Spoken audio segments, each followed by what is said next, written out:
let's kind of take an upper level conversation first.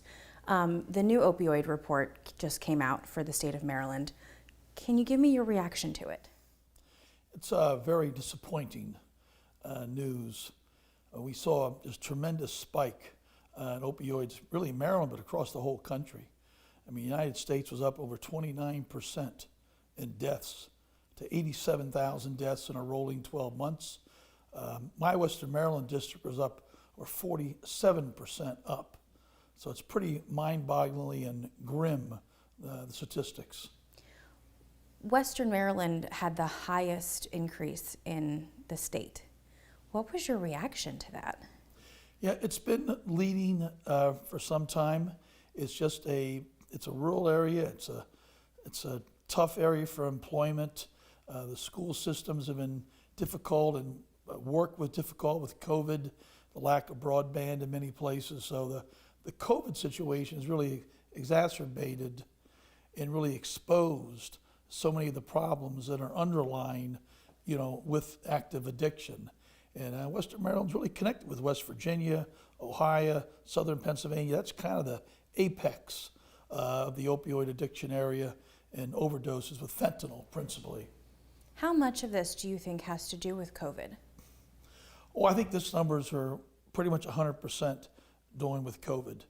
And the supply chains were disrupted. So people, when they took their drugs, they may have been more isolated. So they didn't have Narcan with their partner. So that resulted in higher death rates. But also when their supplies changed and supplies got minimized by the southwest border being closed, it only takes about 2 milligrams to lead to death. People are all different, body size, etc. But the typical dose that's out there is 1.8. So they're right just below. And unfortunately, the folks that traffic in narcotics, they're not good measurers. And that's the problem. We're focusing on Washington County for this particular story. They saw an increase of 32.5% last year in overdose deaths. Why do you think that is? Yeah, Washington County has been particularly hit, and it's one of the first places we got involved in. Mayor Emily Keller, who's now the mayor, has been a tremendous leader. She lost a best friend on it. Victoria Sperling at the health department, they've all been great leaders. As a matter of fact, that's where we got the idea of Washington Goes Purple. We took the Congress and everybody from Speaker Pelosi on down dressed in purple to talk about Recovery Month, to draw attention to this issue. But Emily and the people in Washington County, they've really been in the forefront just because, again, it's so rural, close to Baltimore. The drugs are coming over from Baltimore coming up I-81, and it really has become a hotbed of deaths, and a lot of fentanyl is being used there. Fentanyl's the killer now. Of all the opioids, 93% of the deaths are coming out of fentanyl. Why do you think that is? Because it's just 30, 40, sometimes 50 times more potent than heroin, and it's cheaper. So the drug dealers are terrible business people as they're killing their customers, but at the same time, they're looking to squeeze every dollar of profit, so they'll put more fentanyl in. The users like the extra kick, but unfortunately, once they cross that very narrow threshold, they're gonna pass. So it makes it really a good drug for the dealer because of the cheapness and the user, the high, but the death rate is astounding. And it seems like we've seen consistent increases. What are the reasons behind that? Yeah, I think it's been really, though, almost 20 years, and the face of it's changed. But in the last 20 years, we've lost over 600,000 people. I mean, that's more than COVID. It's just absolutely mind-boggling.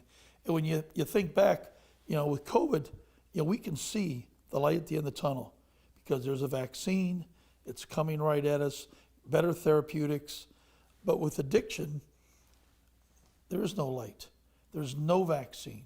This is going to be staying with us, and it's going to only, I think, and continue to expand as time moves on. So we've really got to take the measures, and it's been overshadowed by COVID. And I think we've lost our focus on it.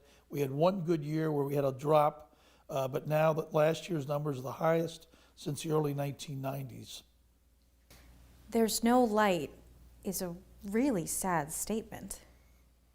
No, I think that the battle right now, we are absolutely losing the battle.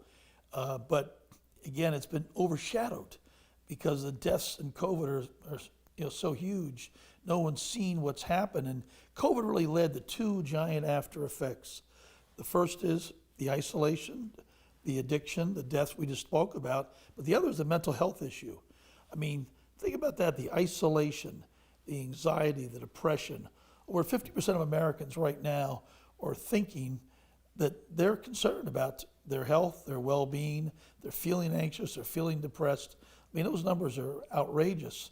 And when you tie in the mental health piece, with the addiction piece, then of course criminal justice, all three are so, totally intertwined. So, we can't just treat addiction without treating mental health and without reforming, our criminal justice system. Why is this a cause that is personally important to you? Yeah, no, myself and our family, like so many, hundreds of thousands of other families, have lost a loved one. And in our case, we lost a nephew, Ian Trone. He was 24 when he died alone in a hotel room in Asheville, North Carolina.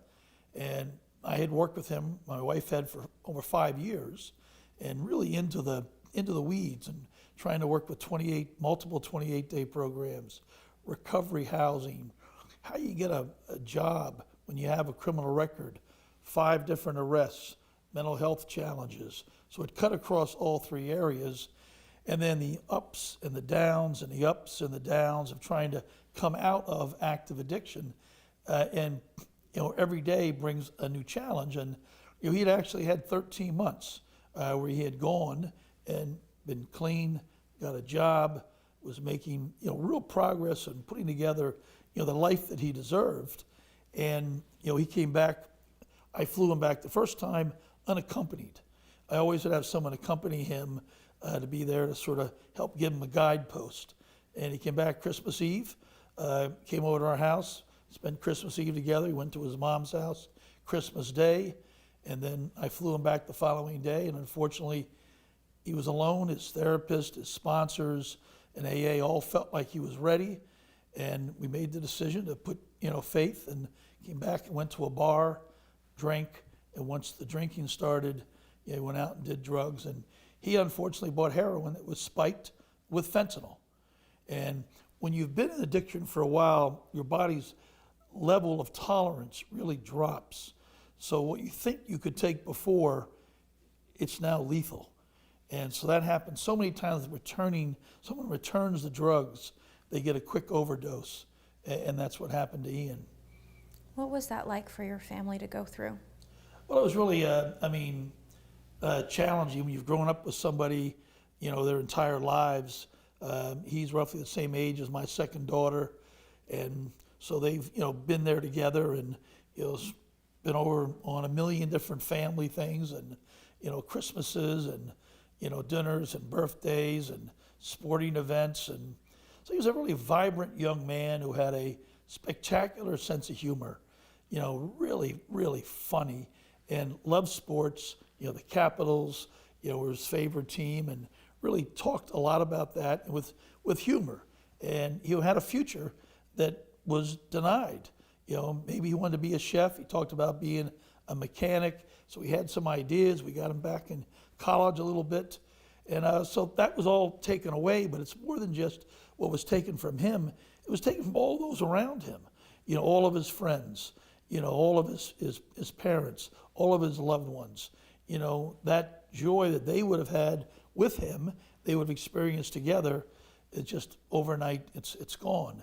And that's what's happened all over America, and that's what's really driven me to try and lead this charge in Congress on addiction and mental health, and of course criminal justice, because of the coherence of all 3.